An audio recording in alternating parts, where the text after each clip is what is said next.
भाई नाश्ते की टेबल पर बैठे थे। प्रियंका, मेरा नाश्ता कहाँ है?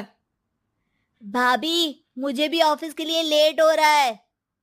इस पर प्रियंका किचन में से दोनों के नाश्ते की प्लेट्स लेकर बाहर आती है। लो भाई, आप दोनों का नाश्ता। किसी को भी 1 मिनट का सब्र नहीं है। ये प्रियंका का ससुराल है, जहाँ कोई औरत ना होने की वजह से शादी वाले दिन से ही घर के साथ दोनों भाइयों की जिम्मेदारियां प्रियंका संभाल लेती है। दोनों भाई शांति से नाश्ता कर रहे होते हैं कि अंकुश अपने भाई की प्लेट से पराठे का एक टुकड़ा उठा लेता है। आपको पता है ना, मैं खाना शेयर नहीं करता, फिर भी मेरी प्लेट में से खाना जरूरी है क्या? अरे हद हो गई है, मुझे नहीं खाना अब। अंकुर गुस्से में नाश्ता छोड़कर टेबल से उठ खड़ा होता है। अरे, ये कैसा बिहेवियर है अंकुर? एक टुकड़ा ही तो है। एक हो या आधा, मुझे भूख लगी है तो ये सिर्फ मेरा ही है। उसे भी किसी के साथ शेयर करने बैठा तो भूखा नहीं रह जाऊंगा। अरे बाबा ठीक है, अब इस पर भी लड़ाई। दूसरा बना देती हूँ, पर प्लीज ऐसे खाना बीच में छोड़कर मत जाओ। इससे अन्न का अपमान होता है। ओ प्लीज भाभी, ऐसी कोई चीज होती ही नहीं है। आपके पास पैसे हैं, खरीदो और खाओ। अगर नहीं खाया जाए तो फेंक दो। अरे दुनिया में सब यही करते हैं। अंकुर बैग उठाकर ऑफिस के लिए चला जाता है, जिसके पीछे उसका बड़ा भाई मायूस सा घर में खड़ा रह जाता है। जिसने बचपन से सोने की चम्मच में खाया हो, उसे दुनिया के बारे में क्या पता होगा। वैसे गलती तो हमारी ही है। अगर कभी बचपन में ही सही गलत का फर्क सिखाया होता तो आज ये हाल नहीं होते। आप फिक्र क्यों करते हैं जी? भगवान है, वो जो भी करता है सबकी भलाई के लिए ही करता है। और जब वो चाहेंगे तो अपनी तरह से अंकुर भैया को भी सब कुछ सिखा देंगे। पत्नी की बात पर विश्वास कर अंकुश भी ऑफिस चला जाता है। सुबह से दोपहर होती है और अंकुर लंच करने ऑफिस के पास वाले रेस्टोरेंट में पहुंचता है, जहां वो एक साथ बहुत सारा खाना ऑर्डर कर देता है। सर, क्या कोई आपको ज्वाइन करने वाला है? नहीं तो क्यों? अब कुछ नहीं सर, ऐसे ही। वेटर चला जाता है और कुछ देर में अंकुर का ऑर्डर लेकर वापस आता है, जिस पर अंकुर सब डिशेस में से थोड़ा थोड़ा खाकर बाकी ऐसे ही छोड़कर बिल देकर चला जाता है। वाह भगवान, तेरी माया। कहीं कोई एक एक टुकड़े के लिए तरसता रहता है और ये 5 लोगों का खाना ऑर्डर करके एक का भी पूरा नहीं खाते। पैसे वालों की माया। वेटर टेबल साफ कर बचा हुआ सारा खाना लेकर रेस्टोरेंट के पीछे घूम रहे बच्चों के पास पहुंच जाता है, जिसे देख बच्चों के चेहरे खिल उठते हैं। वाह, आज इतना सारा खाना आया।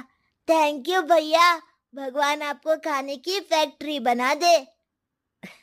अगर ये फैक्ट्री मेरी होती तो तुम लोगों को कभी किसी का झूठा बचा हुआ खाना नहीं खाना पड़ता। चलो तुम लोग खाओ, पर ध्यान रखो किसी को पता ना चले, नहीं तो मेरी नौकरी चली जाएगी। इसी के साथ दिन बीतता है और रात को दोनों भाई एक साथ घर पहुंचते हैं। कुछ देर में सब डिनर करने बैठते हैं, जहां अंकुश अंकुर को समझाने की कोशिश करता है।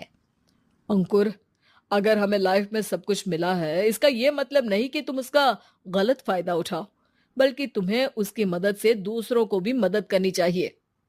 भैया, जिनके पास नहीं है उनकी वजह मैं तो नहीं ना। और ऐसे बहुत लोग हैं जिनके पास सब कुछ है। इसलिए अगर मैं एक इंसान कुछ नहीं करूंगा तो कोई फर्क नहीं पड़ने वाला। तुम्हारे भैया बस एक चीज समझाना चाहते हैं कि जिस चीज की हमारे पास कमी नहीं है, उसे बर्बाद करने से अच्छा है कि लोगों के साथ शेयर करें। इससे हम सिर्फ सामान नहीं, खुशियां भी बांटते हैं, और इसमें तुम्हारा ज्यादा कुछ तो जाएगा नहीं। भैया भाभी की बात सुन अंकुर कुछ बोले बिना उठकर चला जाता है। इसी तरह दिन बीतते रहते हैं, जिसमें अंकुश और प्रियंका कोशिश तो बहुत करते हैं, पर अंकुर पर किसी भी चीज का कोई असर नहीं पड़ता। एक दोपहर अंकुर सैंडविच खाते हुए सड़क के किनारे चल रहा होता है। तभी उसकी नजर आइसक्रीम वाले पर पड़ती है और वो सैंडविच सड़क किनारे फेंक आइसक्रीम खरीदने पहुंच जाता है। अब इसे कहते हैं जिंदगी का सुख।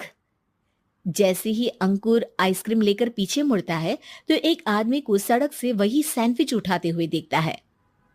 वो आदमी बहुत कमजोर, गरीब, जैसे बहुत दिनों से खाना ना खाया हो वैसा लग रहा था। अंकुर उसके पास जाकर खड़ा हो जाता है। उसे देखकर आदमी सैंडविच अंकुर की तरफ कर देता है। आपको भी खाना है क्या? क्या हम इसे आधा आधा कर ले? मुझे बहुत भूख लगी है। वो मेरा ही झूठा सैंडविच है। तुम दूसरा खरीद कर क्यों नहीं खा लेते? इसे क्यों खा रहे हो? अरे भैया, अगर खरीदने के पैसे होते तो 4 दिन से भूखा नहीं घूम रहा होता। हैं? क्या तुमने 4 दिन से कुछ नहीं खाया, फिर भी इस आधे सैंडविच को मेरे साथ बांटने के लिए तैयार हो गए? क्यों? अरे भैया, पैसा नहीं है तो क्या हुआ, इंसानियत आज भी उतनी महंगी नहीं हुई, और ना ही उस पर अमीर गरीब का टैग लगा है जो हम उसे रख ना सके। पर अफसोस, आजकल लोगों के अंदर पोषण, खून या विटामिन से ज्यादा इंसानियत की कमी होने लगी है। आदमी की बातों से अंकुर को समझ में आ जाता है कि वो आज तक कितना गलत काम करता आ रहा था। इसके बाद से वो अपनी किसी के साथ शेयर नहीं करने और खाने को बर्बाद करने वाली आदत को छोड़ देता है।